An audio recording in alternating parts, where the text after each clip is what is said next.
Expectations for the Milwaukee Bucks and the New York Knicks might be a little different heading into the 2025 season, but both of these teams in a wide open Eastern Conference have championship aspirations. How do the two teams stack up? We'll talk about it on today's crossover episode of Locked On Bucks.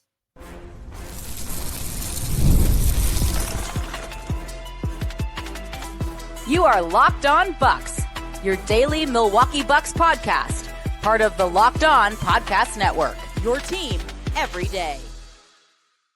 All right, guys, as promised, we are crossing it over with Locked On Bucks. It is Camille Davis, the fantastic co-host of the Locked On Bucks podcast and the Monday host of Locked On NBA. Camille, I should probably introduce myself as this is also going on Locked On Bucks. I'm Gavin Schall, host of the Locked On Knicks podcast. We were just talking about it a little bit, but how was your summer? Was it pretty enjoyable? Yeah, it's been really fun. It's been like a lot of outside. This is the summer I've been the most consistent in working out in my entire life. Like from congratulations. kids, That's awesome. I'm proud of myself for that one. It's been a good summer. How about you? I played a lot of pickup hoops, but I did not work out because it's just I've had the same issue my whole life. If I go to the gym and basketball is an option and lifting weights is an option, I'm always going to pick basketball.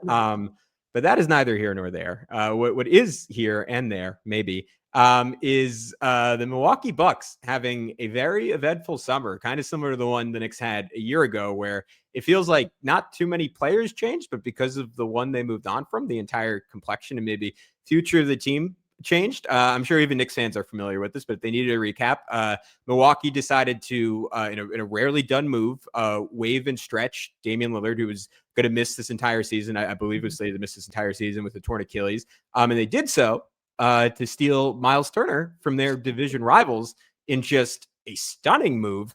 Months later, because I'm sure it was kind of all shocking and crazy in the moment. I'm sure you guys did a million episodes. How is that kind of settled in? Do you like that Milwaukee did that? Where are you kind of at with everything?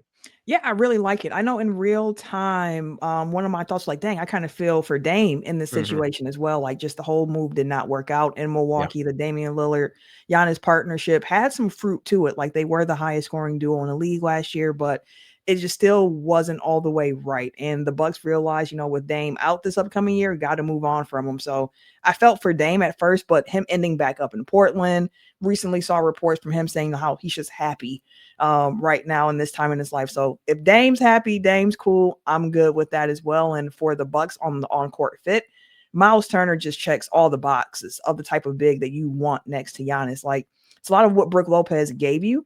But he's only 29 instead of 37 like a Brook Lopez. And as Brook Lopez has gotten older, the foot speed was never a strength of his, but it has slowed down more and more. And you saw teams just consistently trying to drag him out of that paint, get him on a perimeter. Jaylen Brunson, that was his happy place. He was meditating out there when that happened. You can see the smile on his face once he saw 11 in front of him. Like, that's exactly what I want. And Myles Turner isn't necessarily like a Jericho Sims in the sense of like really switchability, but he moves his feet a lot better than Brook Lopez does. So I think that the addition of that is going to work really well for the Bucks. He still can give you that 3-point threat, the rim protection. So again, I think he's a perfect fit next to Giannis.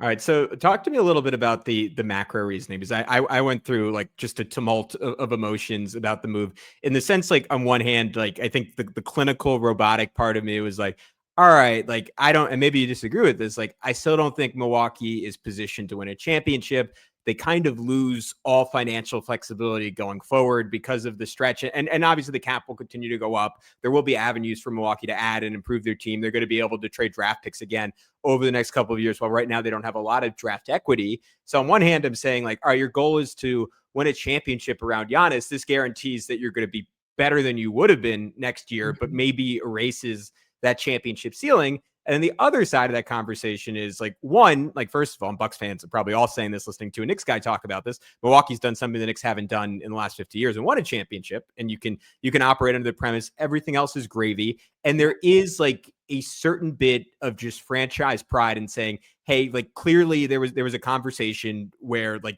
Giannis, I presumably, you could tell me if I'm off on this, Giannis gave his approval and said, hey, this makes it a lot more likely. I'll be happy to stay here at least for the length of my contract, has that player option in 2 seasons. This is going to make me happier to be a Buck. I think it's become obvious to all of us who are on Giannis watch, which is basically every other team in the NBA, but certainly every other contender in the NBA, right? Like desperate, drooling, like thieves over here saying like, come on, when is he going to ask out? When is he going to ask out? Like I'm not ashamed. I've done an episode on it. And like it seems like his heart, like he's always wanted the Bucks to put a good enough team around him to justify staying there. And it feels like Myles Turner was the move, plus some of the other moves they made on the periphery were enough for him to say, like, all right, this is a place where at the very least we can win 50 games. We can be competitive. Maybe best case scenario, we can make the conference finals. Mm-hmm. And that is good enough for me. And part of my mind, that doesn't feel like enough for a guy who, like, I think at worst is probably the third or fourth best player in the sport to this day. He still has an argument at times for being just the single most dominant force in the NBA, smack dab in the middle of his prime. So I'm talking in circles, Camille. What are your feelings on all that? Let me start with saying this. I think that the Knicks and the Cavs are in their own tier in the Eastern Conference. Those two teams should be seen as the clear favorites in the Eastern Conference. Those are the teams that people going into the season, if it's not Cavs or Knicks that you're picking, it's kind of like, oh, you're going for a little upset here that you're thinking is going to like lead the East. So I think that's very clear, but I think the Bucks are in that very next tier underneath that, alongside Orlando, Atlanta, Detroit, and Milwaukee. I think they're all kind of in that same tier. Now, I was talking to Sean from Locked On Raptors, and he's saying the Raptors should be in that tier too. I can't get there. Wow. I can't get there. Sean, jeez. Okay, we're going to talk to him next week. That's good to know. Yeah, just Sean's high on the Raptors this coming year, but I think Magic, Bucks, Hawks, and Pistons are kind of in that same tier. And to your point about, does this move make you a championship contender? No, but I think that it makes you better than what you were last year. And let's keep in mind, this is a Bucks team that hasn't made it out of the first round of the playoffs since 2022, where they made it to the second round. Chris Middleton gets injured in the first round. They go to Boston. They lose in 7 there. And since then, it's been first round exit, first round exit, first round exit. So for this Bucks team, if you make it out the first round, you've already done better than you have the last 3 years. Although the expectation is championship, like the real of it is like, get out the first round right now. Just get out the first round and see what happens. And I think that's why you make this move, because you look around the East and it feels open. Again, Cavs are seen as a favorite alongside the Knicks, but with the injury to Halliburton and Tatum, it changes where you feel you might end up and who knows what happens. So like, just put the best team around you that you can and try to compete. And I think that this Bucks team is going to be faster, younger, and ultimately play a little bit more of a modern style of basketball than what we've seen before, with Giannis running that point for the team for the most part. Yeah, and it's worth noting. I mean, I said it earlier, but with just the picks that Milwaukee has out, like, I think maybe there'd be more of an appetite to trade Giannis and go full rebuild if they had the same situation. And I guess the Nets did have to trade back for those picks, but you could say, all right, we can tank and we can try to get a top 3 pick in a loaded draft this year. Not having that option, like, it's nice to keep arguably, I mean, right there with Kareem Abdul-Jabbar, like the greatest player in franchise history. That is a pretty appealing concept. I guess where are we at with Giannis at this point? Like, is he pretty happy coming into the season? Like, is there any world, like, I don't really see a scenario where he's traded before the deadline this year. Is there a world where he's traded in the next calendar year? Or do you think, like what I hinted at before, like the idea that there was a conversation between him and the Bucks front office, and he said, you do this because that is a real commitment from Milwaukee, right? They are literally using every mechanism available to them to make this team better. Like he said, I see what you guys are trying to do. Even if it hasn't gone perfect, I appreciate your commitment to me. I'm going to commit to you guys for the rest of my contract. Yeah, I mean, we haven't seen any like hard, concrete reports of that, but we have heard John Horst and Doc Rivers make mention of the fact they've been in communication with Giannis. When Eurobasket started, Doc Rivers was over there alongside, I know Darvin Ham was there. I think Horst was there as well. And then we did learn shortly thereafter, we see them there, that the Nassas re-signed with the Bucks as well. So, I mean, that alone gives me the faith that throughout this season, at the very least, you will see Giannis in the Bucks uniform. But I think the nature of having one of the greatest players in the NBA is that every offseason you're going to hear that same news cycle of other teams want him. So where does he want to be at? And until another extension is signed, it's going to be a topic of conversation. But I think for this season, Giannis is all in with what Milwaukee has going on for him. And he liked going to battle with Gary Trent Jr., with AJ Green, with Kevin Porter Jr., Bobby Portis Jr. last year in the playoffs. Like, I think that this Bucks team, although a lot of the pieces are returning, are going to play a little bit differently, and that's going to cause them to play a bit better than what we actually saw as stretches last year. Man, a lot of juniors in the Bucks. I don't know if I put that together before this conversation. That's a lot. That's hard on you guys. But we'll be back in a second. You're going to ask me some questions about the Knicks, and then we'll talk a little bit more about the Bucks, because this matchup has had some real twists and turns over the years. Milwaukee dominated for a long time. The Knicks have dominated of late. Will Myles Turner change that? We're going to talk about that all soon here on Locked On Knicks and Locked On Bucks. And now we talk to you about our friends from Monarch Money because, most people can't name all their financial accounts or even what they're worth, whether that's 401ks, whether that's properties, investments, you name it. And when you do not have the full picture, you can end up leaving a lot of money on that table. And that's why there's Monarch Money. It's an all-in-one personal finance tool that brings your entire financial life together in one clean, easy-to-use interface on your laptop or your phone. Monarch is built for people with busy lives. If you've put off organizing your finances, Monarch is for you. It does the heavy lifting for you. You can actually link all your accounts in minutes, see clear data visuals, get smart categorization of your spending, and you can finally feel in control of your money without ever touching a spreadsheet. I personally use Monarch Money. Me and my husband share it. I love the fact that it's easy for multiple people to use this app. Really, really simple for conversations between me and the mister. So don't let financial opportunities slip through the cracks. Use the code LOCKEDONNBA at monarchmoney.com in your browser for half off your first year. That's 50% off your first year at monarchmoney.com with the code LOCKEDONNBA. All right, we are back. Locked On Knicks, Locked On Bucks, crossing over. Camille, I will pass you the proverbial mic. What do you want to know about the New York Knicks? I got some questions for you, Gavin, here, because the Knicks had a fantastic season last year. I know it ended in a way that Knicks fans weren't hoping for, but still, like, the progress that was made there, I thought was impressive. And after the season, Tom Thibodeau gets fired, and a lot of people nationally were shocked, appalled even, that the Knicks would do such a thing after them getting to the Eastern Conference Finals and making that run last season. People who followed the Knicks, though, or listen to Locked On Knicks, I know they weren't as shocked to see that move actually happened. But my first question here starts with, what changes are you hoping or expecting to see from Mike Brown being in that head coaching seat that you weren't getting from Tom Thibodeau, which led to his ultimate firing?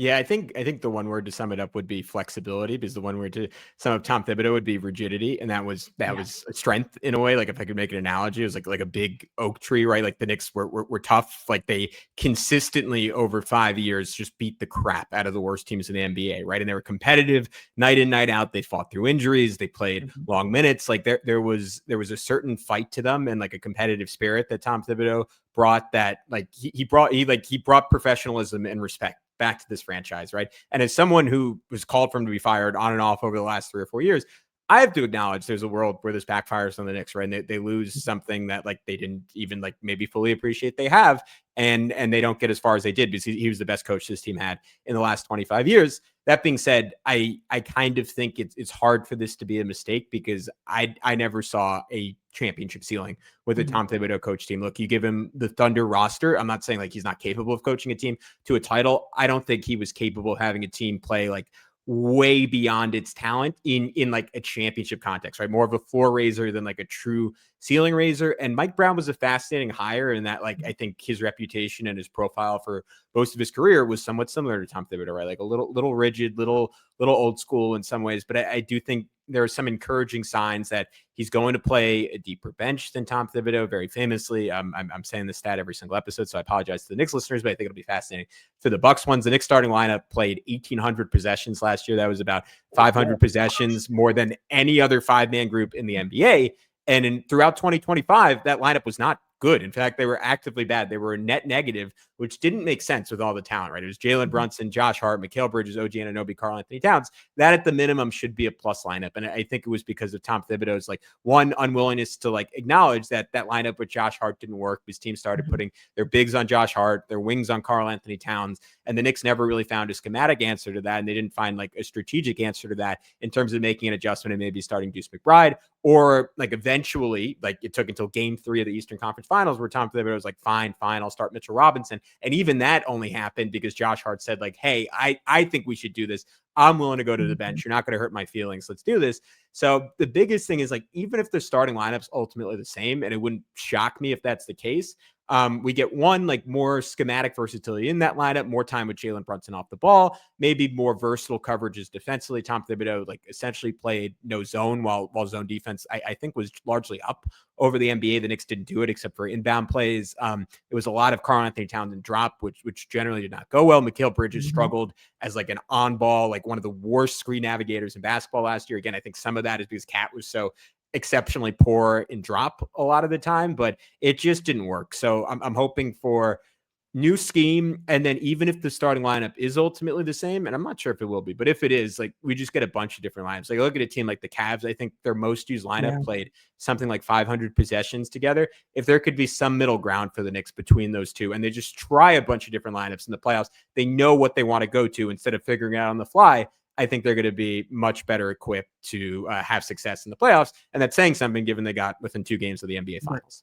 And that's relatable because on the Bucks side of things, fans and other media pundits were confused as to why Doc Rivers waited so long to make a change to the starting lineup in the playoffs this year, when you saw at the end of the regular season that the juniors alongside Giannis and AJ Green, like the lineup worked. So it was like, why are we waiting and delaying so long to actually move into this? And probably pulled that one a little bit too late into the playoff run against the Pacers. But you made mention of the fact that one thing that you're hoping for is to see a little bit more flexibility with the lineups and maybe even seeing some more guys in the ultimate rotation. And in the offseason this year, you guys signed Yabusele, you got Jordan Clarkson, recently picked up an old friend of the Bucks here, Malcolm Brogdon. Shout out. Yeah. How deep I have 2 questions on this one. One is, how deep do you want the rotation to go? And then how deep do you expect it to be? And is there any difference between those 2 realities?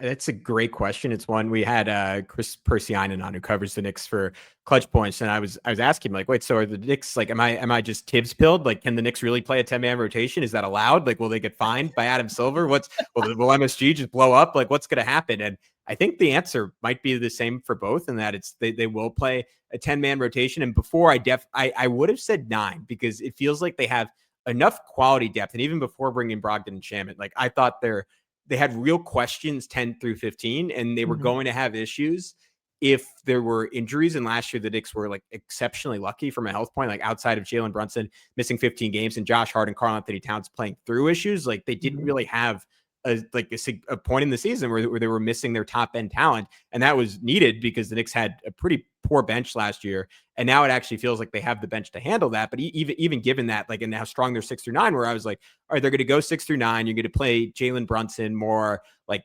34 minutes a game. Towns, Mikal, OG will be more like low 30s instead of high 30s. Josh Hart could go all the way from like top 10 in the NBA in minutes to maybe more like 26 to 28 minutes per game. And now with Malcolm Brogdon, I'm looking at this, I'm saying, are they just going to be the Cavs where no one plays over 32 minutes per game? Because I would be surprised if Malcolm Brogdon did not have offers, even from other contenders, to have a guaranteed spot in the rotation. And at least as of now, the Knicks have to make a trade to even accommodate him and Landry Shamet to be on this roster. But assuming Brogdon does ultimately end up on the roster, I think that'll be the case. I would be surprised if the Knicks didn't at least offer him like a minimum 12 minutes per game at the start of the season. And in turn, I think they're going to have to play 10 guys. And I think they're going to have to be really sparse with minutes. And maybe that changes over the course of the season. Maybe someone doesn't perform up to expectation. Maybe they have injuries. But on day one, I think it's very possible they're playing 10 players. Ooh, see, and I have another question about that lineup, and maybe we come back to this on the other side of the break, because you guys have a guy on your team that I have a personal, like, a lot of respect for, Tyler Kolek, Marquette's own, Milwaukee University. I'm an alumni of Marquette University, so I do wonder too, with the additions, how does a young player like him, where does he fall into the rotation for your team? This is more of a selfish question. I just got to see how my guy from Marquette is doing, but I am curious with a younger guy and if you have other young players on your roster that you're kind of like, these moves actually might stunt their development, but also when you're chasing championships, sometimes that young player development isn't high on the priority list. I hate to tell you, but the answer might disappoint you. We'll talk about it in a sec on Locked On Knicks and Locked On Bucks. But first, we want to tell you about some of our old friends here at Locked On Knicks and Locked On Bucks over at OpenPhone. If you're running a business, you know that every missed call is money left on the table. Think about the last time you had an urgent need, maybe for a plumber or service provider. The first person didn't answer, did you wait? Probably not. You moved on. That's why you need OpenPhone. OpenPhone is the #1 business phone system built to streamline and scale your customer communications, all from an app on your phone or computer. OpenPhone lets me manage business calls and texts from a single app. The shared inbox feature is an absolute game changer. Your team can jump into any conversation instantly without missing a beat, and their AI agent handles after-hour calls, answers common questions, and captures leads so you never miss a customer. OpenPhone is offering my listeners 20% off your first 6 months at openphone.com/LockedOnNBA. That's openphone.com/LockedOnNBA. And if you have existing numbers with another service, OpenPhone will port them over at no extra charge. OpenPhone, no missed calls, no missed customers. All right, what's up? We are here to wrap this one up. Locked On Knicks, Locked On Bucks. To answer your Tyler Kolek question, first of all, I want to say I also have a soft spot for Tyler Kolek. I think he's awesome. He's just flat out like one of the best passers I've ever seen, which is a crazy thing to say for someone who maybe played a total of like 150 NBA minutes last year. But I would say if you could take passing as purely an isolated skill, I would not be surprised if he was one of the top like 10 to 15 passers in the NBA. The question with Tyler Kolek is, can he defend well enough to stay on the floor? Can he score well enough to force people to guard him to access that passing? And he did a pretty good job. He had like a 3-game stretch when Jaylen Brunson was out, and I think Campaign was injured, where he got into rotation last year, and he had something like a 22-1 assist to turnover ratio, like just crazy efficiency passing the basketball. He just, again, was not able to score, and was he wasn't quite as bad as I thought he would be, but he was certainly a liability on the defensive end. And the Knicks sort of boxed themselves in drafting him because there's no real way to play him and Jaylen Brunson together, right? It's not like Deuce McBride, where Deuce like defends above his size and weight and is like an elite screen navigator and is such a good shooter that you can make that work and potentially like that should be their starting line. But I would argue it should be. Tyler just hasn't shown that yet. And at 24 years old, the Knicks are going to have to trade someone if Brogdon and Shamet are both going to be on this roster. And a lot of the reporting is centering around the idea that that's the plan right now. And the names we've heard are like the long shot ones are Deuce or Mitchell Robinson. And that would be in some kind of bigger move, presumably to bring in another piece for the rotation.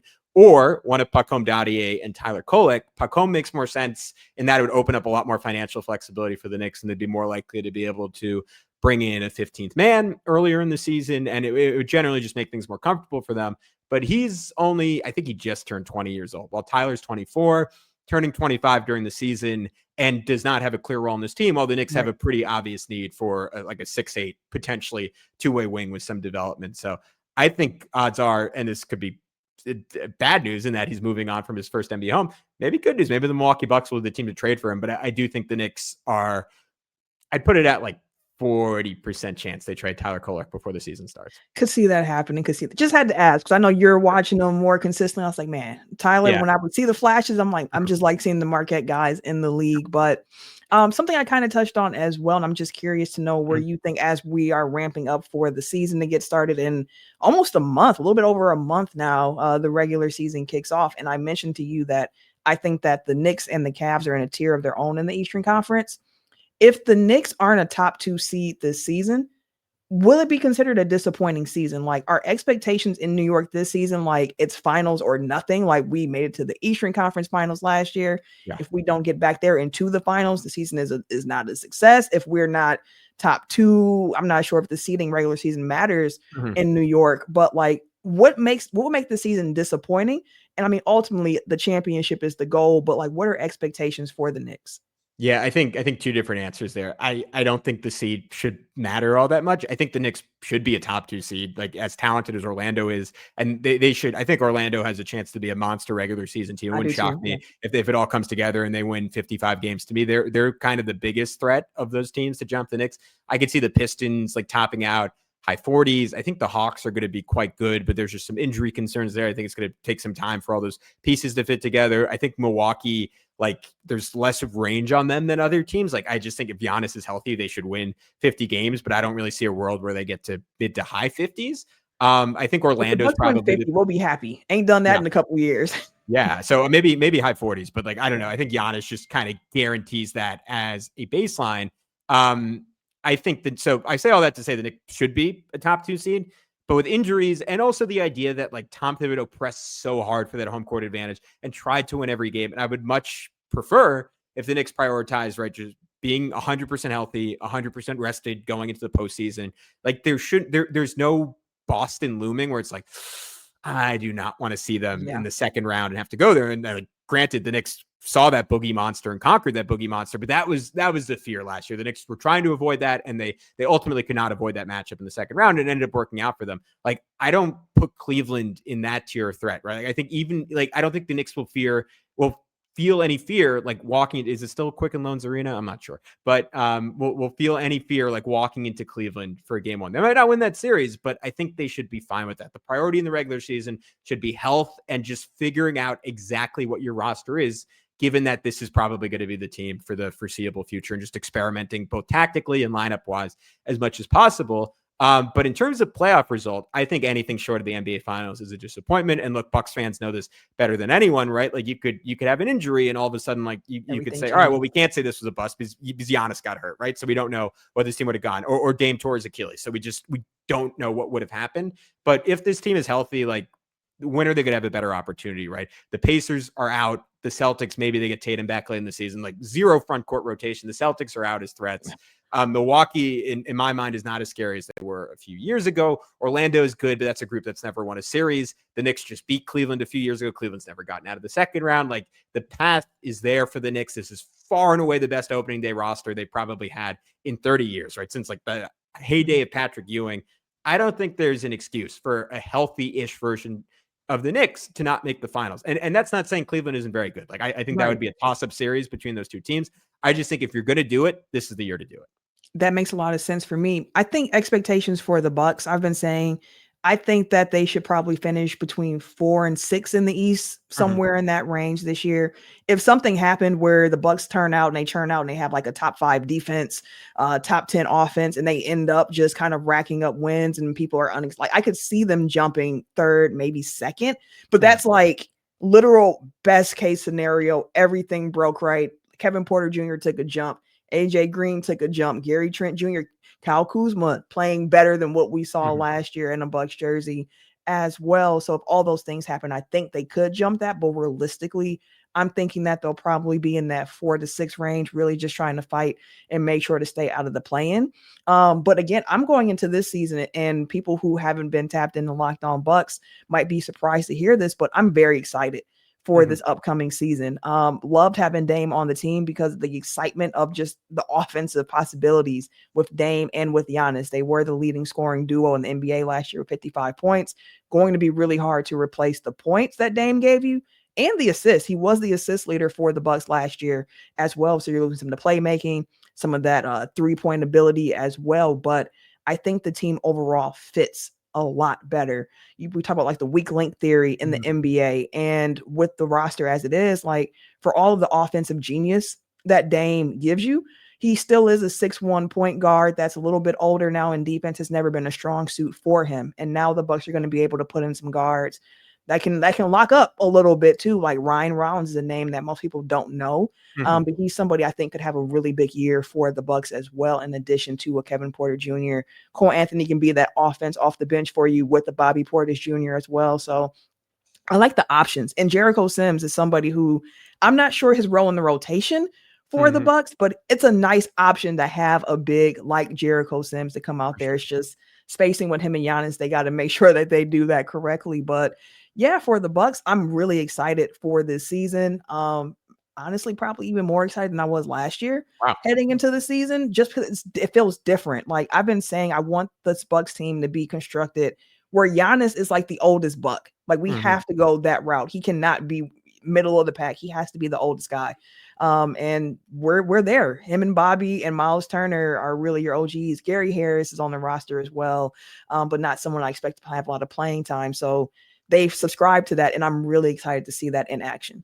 Yeah, I think there was definitely just a pressure of expectations, and it was almost like a couple that didn't quite work, but you really wanted it to work between Dame and Giannis. And like that being gone, like there is just a clarity of identity that I think will help Milwaukee, right? Like there's no ambiguity, like who's getting the ball. Like, do you have to make it so like Dame is hitting Giannis rolling versus just Giannis barreling downhill? Like, do you have to do that dance just to say you tried doing that dance, even if it wasn't quite working? And now it's like, nope, like it's like offense runs through Giannis at all times. And maybe that caps the ceiling for Milwaukee, but I do think it helps them in the regular season. And maybe in the playoffs, like it helps them just because Dame and Giannis, like partially due to injuries, we're just never able to quite find that rhythm. All right, we'll do this real quick because I know we're running low on time, but last 5 matchups between the Knicks and the Bucks. The Knicks have won all 5 of them after losing the previous 9.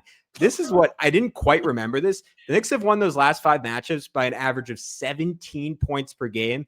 They had lost the previous 9 matchups by an average of 12 points per game. So it went from Milwaukee like whooping some butt to the Knicks like stepping up and whooping some butt. The most obvious reason in terms of what changed was Jrue Holiday leaving Milwaukee, leaving no real point of attack option on Jaylen Brunson, who was obviously not there for the first 6 or so games of that 9-game Bucks winning streak. But like he has just been feasting the last few years against the Milwaukee Bucks. Like we said it before, like he starts drooling when he sees Brook Lopez. I think it was like AJ Green who like came into guard like Doc Rivers and MSG, and Brunson I think was a little insulted by that and just spent the next 2 quarters like absolutely cooking him in MSG early last season.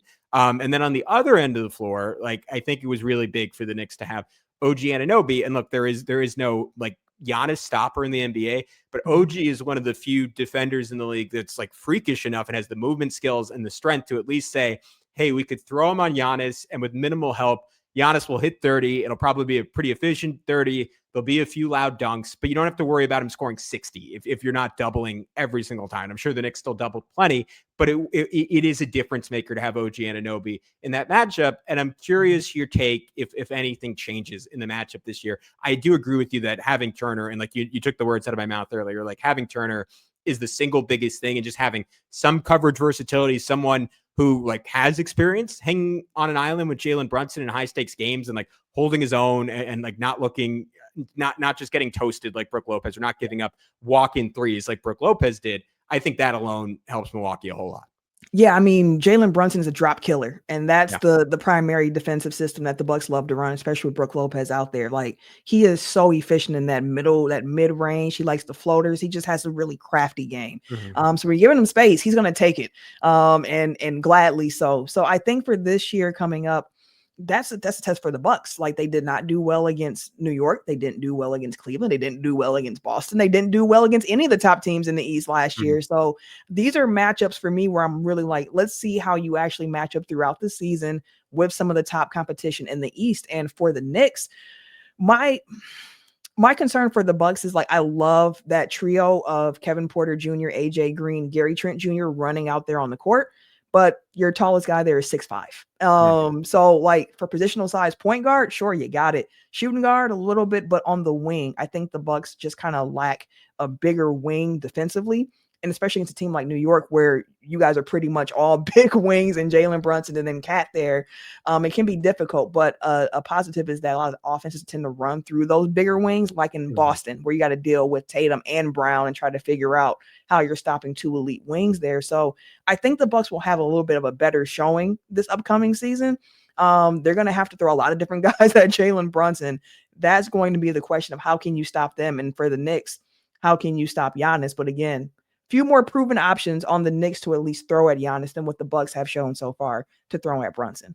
Yeah, I do think it'll be interesting because at times last year, and almost every team did this, like the Bucks would just throw Damian Lillard on Mikal Bridges, and Tom Thibodeau did not really take advantage of that. And he just kind of like let Dame off the hook, let him sit in the corner. But to be fair, some of that's on Mikal Bridges, who like our biggest complaint Knicks fans have about him, I think on both ends of the floor is like, and maybe the reason he's never missed a game in his career, just like an unwillingness to take contact, like 8-game stretches where he doesn't shoot a single free throw. And I'm hoping Mike Brown, like who's put an effort over the offseason to form a relationship with Mikal, can imbue a little bit and saying like, hey, if they're like, obviously it's not going to be Dame, but even if it is like an objectively good defender, like if you have 4 inches on the guy, like even if you don't want to get all the way to the rim, you want to get into like your mid-range game, like that's fine. You're good enough at that, but like give me a few possessions where you're attacking that and making Milwaukee uncomfortable with the matchup. I do think the Knicks added depth this year will be another factor and maybe something they can take advantage of. But Milwaukee, to your point, having Cole Anthony, like Gary Trent Jr., maybe to buoy some bench units, they'll certainly have the scoring to keep up with like the Jordan Clarksons, Gershon Yabuseles.